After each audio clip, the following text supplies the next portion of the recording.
फटाफट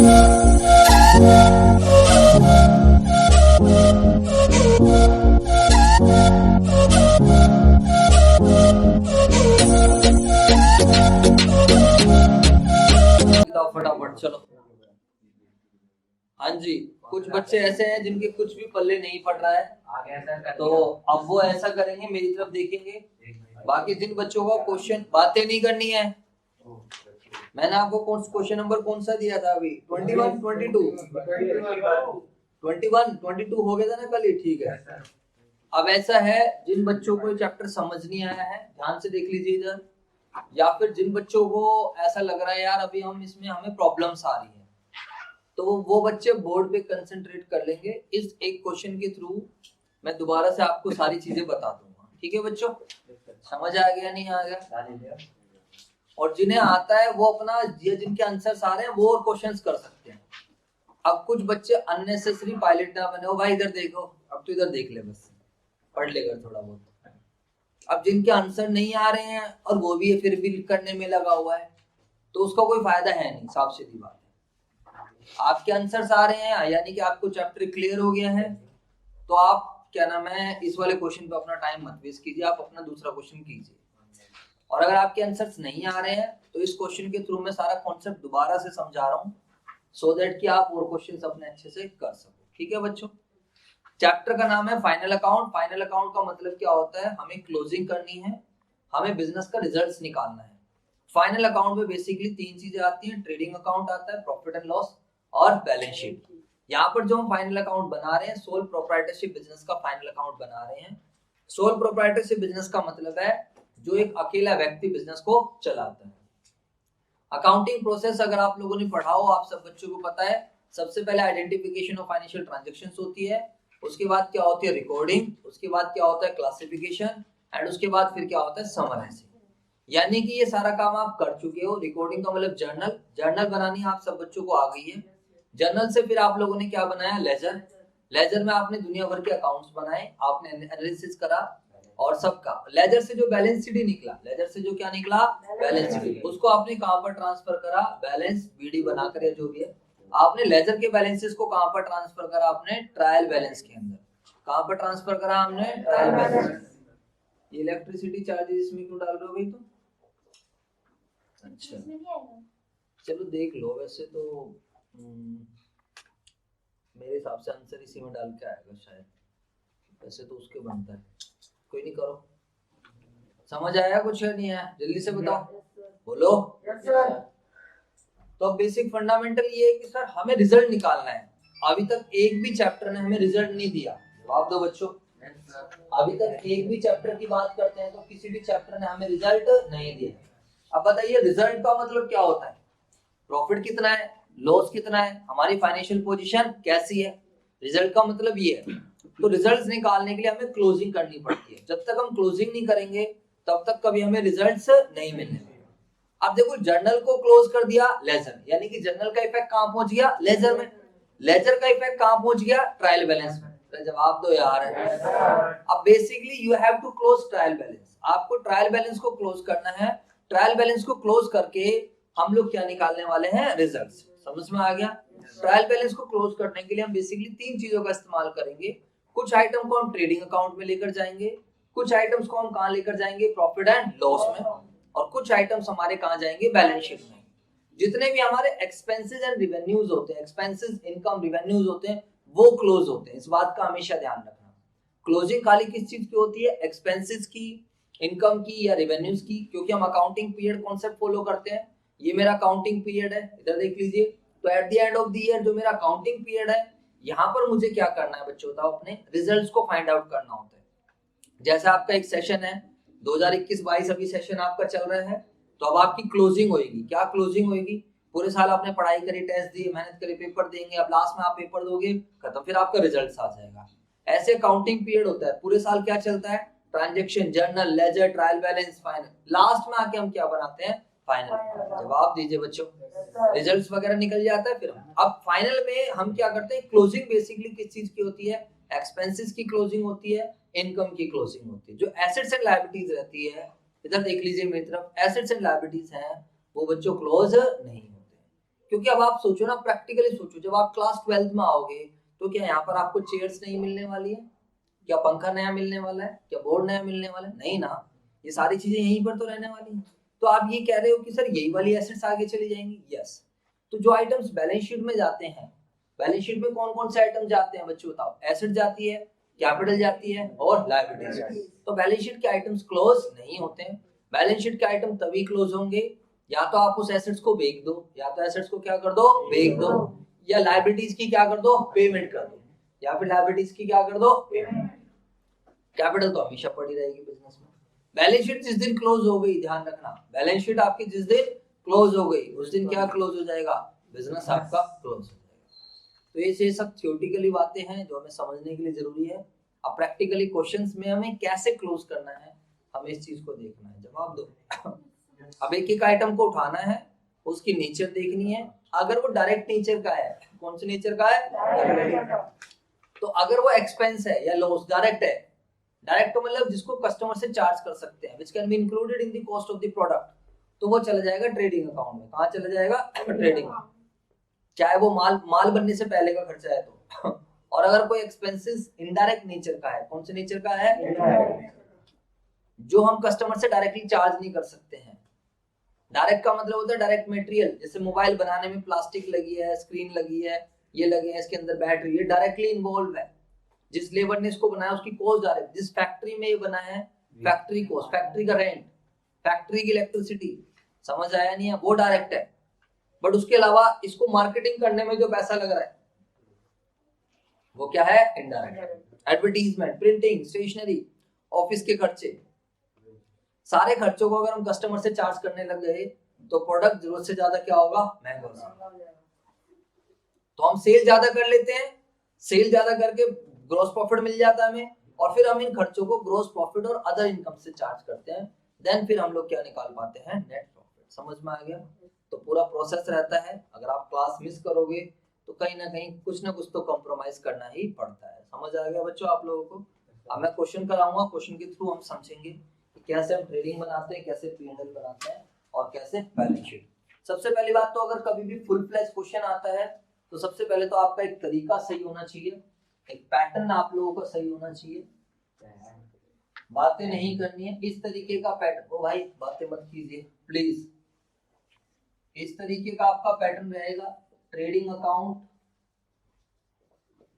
and P&L, trading and P&L account भी बोल सकते हो, फॉर द ईयर एंडिंग। जो भी हमारा ईयर है वो यहाँ पर आ जाएगा पार्टिकुलर्स, यहाँ पर आ जाएगा रुपीज, यहाँ पर आ जाएगा पार्टिकुलर्स, यहाँ पर आ जाएगा रुपीज, यहाँ पर आ जाएगा डेबिट एंड क्रेडिट। समझ में आ गई बात या नहीं आ गई? इसके बाद फिर हम लोग क्या करने वाले हैं? Balance sheet. इसके बाद फिर हम लोग क्या करने वाले हैं? Balance sheet. आप लेफ्ट हैंड वाले पेज पे ट्रेडिंग एंड P&L डाल दीजिए और राइट वाले पेज पे आप क्या कर दीजिए? Balance sheet. Liabilities, rupees, assets and, बहुत आसान है ये चैप्टर। एसेट्स, कैपिटल, लायबिलिटीज तो आपको इजीली दिख ही रही है। ट्रायल बैलेंस के एक एक आइटम को देखना होता है, एसेट्स, कैपिटल, लायबिलिटीज तो कोई भी पता लगा सकता है। जैसे एसेट्स क्या होती है? Land, building, machinery, furniture, debtors, हाँ है ना? लायबिलिटीज क्या होती है? Creditors, BP, loan, outstanding expense. अगर ट्रायल बैलेंस में आपको ऐसे आइटम दिख रहे हैं, कैपिटल भी आ जाएगी, ड्राइंग्स है वो तो यहाँ पर आ गई। अब मान लीजिए ट्रायल बैलेंस में 50 आइटम है, 50 तो नहीं 40 है, तो 40 में से 15 आइटम तो वैसे ही खत्म हो गए। बोलो हाँ या ना? 40 में से 15 आइटम तो किसके आ गए? बहुत आसान से, लायबिलिटीज और एसेट्स। बचते कितने आइटम है? 25 आइटम। बोलो yes, वो 25 आइटम जो है, अब आपको ये देखना है कि ट्रेडिंग में लेकर जाना है उनको या फिर P&L। बस ट्रेडिंग वाले ध्यान रखोगे तो P&L ऑटोमेटिकली समझ में आ जाएगा। ट्रेडिंग का मतलब माल बनने से पहले का खर्चा। एक्सपेंसेस हमने कहाँ बुक करने हैं? Debit side. और इनकम कहाँ बुक करनी है? Credit side. तो मैं आप सभी बच्चों को बता देता हूँ, जिन बच्चों ने क्लास पहले मिस कर रखी है। इधर देख लीजिए बच्चों, पूरा कॉन्सेप्ट ही समझा रहा हूँ, बाद में मुझे मत बोलना। और इस बार मैंने बैकअप क्लास प्रोवाइड नहीं करानी है। खास तौर से जो बच्चा क्लासेस मिस कर रहा है, जो बच्चा रेगुलर नहीं है, कुछ नहीं मिलने वाला उसको, सारी क्लासेस जरूर रिकॉर्ड होंगी बच्चों। तो इधर देख लीजिए 2, यहाँ पर क्या आएगा? यहाँ लिखेंगे हम ओपनिंग स्टॉक, फिर आएगा परचेजेस, अगर परचेजेस है तो परचेज में से हम परचेज रिटर्न को क्या कर देते हैं माइनस, ऐसा कुछ फॉर्मेट है। ये सारे डायरेक्ट एक्सपेंसेस है, ये सब हम कस्टमर से चार्ज कर रहे हैं, ठीक है बच्चों का। 2 इसके अलावा क्या आएगा, opening stock, purchases, purchase return, और बताइए direct expenses. What is direct expenses? Which can be charge from the customer, which can be included, किसमें इंक्लूड कर सकते हैं, in the cost of the product. जवाब दो यार, जिसको हम कस्टमर से चार्ज कर सकते हैं, जिसको हम कस्टमर से क्या कर सकते हैं बच्चों, चार्ज कर सकते हैं, जिसको हम प्रोडक्ट की कॉस्ट में क्या कर सकते हैं, शामिल कर सकते हैं, वो हमारे कौन से एक्सपेंसेस बनते हैं बच्चों, बताओ, डायरेक्ट एक्सपेंस। अरे बात समझ में आई या नहीं आई, फटाफट मुझे बताओ। अब सर डायरेक्ट एक्सपेंसेस के एग्जांपल बता दो। वो दुनिया भर के एग्जांपल है, कैरेज इनवार्ड है, फ्रेट है, वेजेस है, फैक्ट्री का रेंट है, फ्यूल है, ये सब हमारे हैं। और क्रेडिट साइड में हम क्या लिखेंगे, सेल्स। क्रेडिट साइड में हम क्या लिखेंगे, सेल्स। सेल्स में से कोई सेल्स रिटर्न होगी तो हम उसे माइनस कर देंगे। समझ आया नहीं आया बच्चों? अब कोई क्लोजिंग स्टॉक है तो क्लोजिंग स्टॉक हमारी एडजस्टमेंट रहती है जनरली, तो क्लोजिंग स्टॉक को हम यहाँ डालते हैं। चलो जी सर, ये ही आइटम्स आपको बस ट्रेडिंग अकाउंट में देखने को मिलने वाले, ठीक है। एक तरफ हमने क्या ले ली, इनकम, और एक तरफ क्या ले लिए, एक्सपेंस, डायरेक्ट नेचर वाले। कौन से नेचर वाले, डायरेक्ट। अब अगर क्रेडिट साइड बड़ी है, किससे बड़ी है, डेबिट साइड से, तो हमारे को क्या मिलेगा अगर क्रेडिट साइड बड़ी है डेबिट साइड से, then we will find out gross profit. अगर क्रेडिट साइड बड़ी है डेबिट से, और अगर डेबिट साइड बड़ी है किससे, क्रेडिट से, तो आपको क्या मिलेगा, ग्रॉस लॉस। समझ में आ गई बात ये नहीं है? और अगर मैं इसकी अभी क्लोजिंग समझाने लग गया, क्लोजिंग एंट्री, तो वो फिर आप लोगों को थोड़ा वो हो जाएगी, होचपोच टाइप हो जाएगी। एक तरीके से मैंने क्लोज करा है। अब सेल्स के बैलेंस क्या होते हैं, क्रेडिट होते हैं। क्लोज करना है तो क्या करेंगे, डेबिट, तो sales account debit to trading account कर दिया। समझ में आया? छोड़ो, एंट्री के चक्कर में मत पड़िए, अभी बस ये ध्यान रखिए कि ट्रेडिंग में क्या आ रहा है और P&L में क्या आ रहा है। सिंपल सा कॉन्सेप्ट है। ये ग्रॉस प्रॉफिट मिला है, मोटा मोटा प्रॉफिट, फिर मेरा ग्रॉस प्रॉफिट यहाँ पर आ जाएगा बाय ग्रॉस प्रॉफिट। अब जितनी भी मेरी इनडायरेक्ट एक्सपेंसेस एंड लॉसेस हैं, जितने भी मेरे क्या हैं, इनडायरेक्ट एक्सपेंसेस और लॉसेस। इनडायरेक्ट एक्सपेंसेस और लॉसेस का मतलब वो खर्चे या वो losses which can not be charge from the customer. हर चीज को हम प्रोडक्ट की कॉस्ट में डालने लग गए तो प्रोडक्ट जरूरत से ज्यादा क्या होगा, आप एक बार बाहर चले हो, धूप के अलमारी ने नीचे इन्वर्टर के ऊपर मार कर रखा उठा लो। चलो जी सर, समझ में आ गई बात या नहीं आ गई? अरे बोलो। अब बताओ सर कौन कौन से खर्चे इनडायरेक्ट है, जो डायरेक्ट नहीं है वो इनडायरेक्ट है। बस खाली डायरेक्ट का ध्यान रख लो ना, बस खाली किसका ध्यान रख लो, डायरेक्ट का। जो डायरेक्ट नहीं बचा वो क्या है, इनडायरेक्ट है। अब डायरेक्ट में तो चुनिंदा है ना भाई। अब चुनिंदा क्या है सर, एक बार बताओ। डायरेक्ट में ओपनिंग स्टॉक आ रहा है मान लो, परचेजेस आ रहा है, और क्या आ रहा है, चलो परचेज मान लो, और फैक्ट्री का रेंट है, फ्यूल है, माल बनने तक के खर्चे, माल बनने से पहले तक के खर्चे। जवाब दो यार, फैक्ट्री से रिलेटेड, फैक्ट्री का रेंट है, कैरेज इनवार्ड है, ठीक है बच्चों? जी सर, हमें समझ में आ गई आपकी बात। और बताइए, इनडायरेक्ट एक्सपेंसेस में एडवर्टीजमेंट है, बैड डेट्स है। बैड डेट्स तो हमारा लॉस हो गया। ऑफिस एंड एडमिनिस्ट्रेशन के खर्चे हैं, जिसके अंदर प्रिंटिंग एंड स्टेशनरी का खर्चा आ गया है, और एडवर्टीजमेंट तो हो ही गया हमारा, और सेलिंग के एक्सपेंसेस भी आ चुके। स्टाफ की सैलरी है, जो हमारा स्टाफ काम करता है उनकी सैलरी है। जवाब दो बच्चों।